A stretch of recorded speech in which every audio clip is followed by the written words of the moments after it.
Good morning, boys and girls, and welcome to another episode of Pep's Corner. Today, we will continue and finish our book, Animal Cells. We will read pages 40 through 43. Our focus is posted on the screen. Remember, our focus and purpose is our intention for reading for today's lesson. So go ahead, go grab your book and make sure you are actively following along with the reading. Remember, boys and girls, to reread a second time for understanding. Let's begin.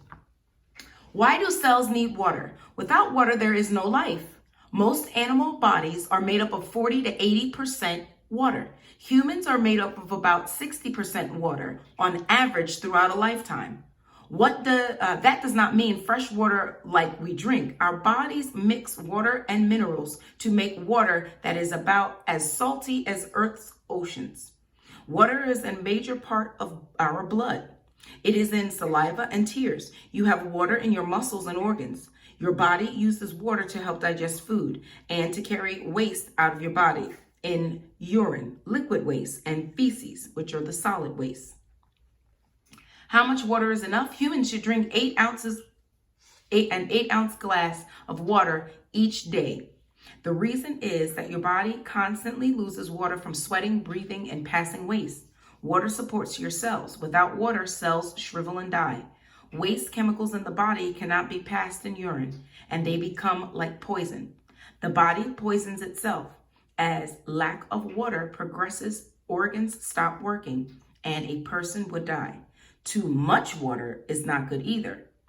With too much water, cells bloat or swell, and the cell membranes explode. Cells need a chemical balance to properly work. With too much water flowing through your body, minerals and vitamins are washed out in urine before the body gets to use them fully. Other animals and water. Not all animals need the same amount of water in their body. Elephants are big drinkers, gulping down more than 189 liters, which is equivalent to 50 gallons of water a day. Camels do not need to drink every day. They store water in their fat. Kangaroo rats, however, never drink water. They get the water they need from the food they eat.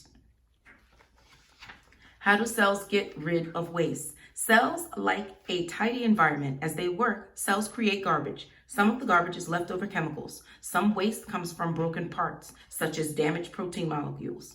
Cells work constantly to get rid of waste. The cell parts that break most often are proteins. A special kind of protein called ubiquitin goes around collecting broken strands of protein. Ubiquitin marks damaged protein for trash pickup. A lysosome finds a marked bit of protein and surrounds it. Lysosomes transfer the waste into vacuoles for later trash removal. The lysosomes bind to the vacuole containing waste, creating a new membrane-bound sac. When it is full, it moves to the cell membrane. The sac pushes open a small hole and pumps the waste out of the cell. What kinds of waste? One major waste product that cells handle is carbon dioxide. We breathe in air, use oxygen, and exhale carbon dioxide. When you breathe in, lung cells take in oxygen. They transfer the oxygen to the red blood cells. Blood cells deliver oxygen where it is needed and pick up the carbon dioxide waste, which is carried back to the lungs and thrown away as we exhale. The process of removing waste gas through breathing is called respiration, and it happens about 20,000 times a day in a human. Our bodies work to get rid of chemical waste products that cells discard.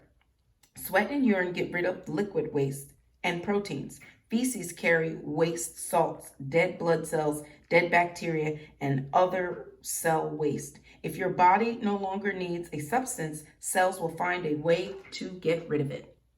The end.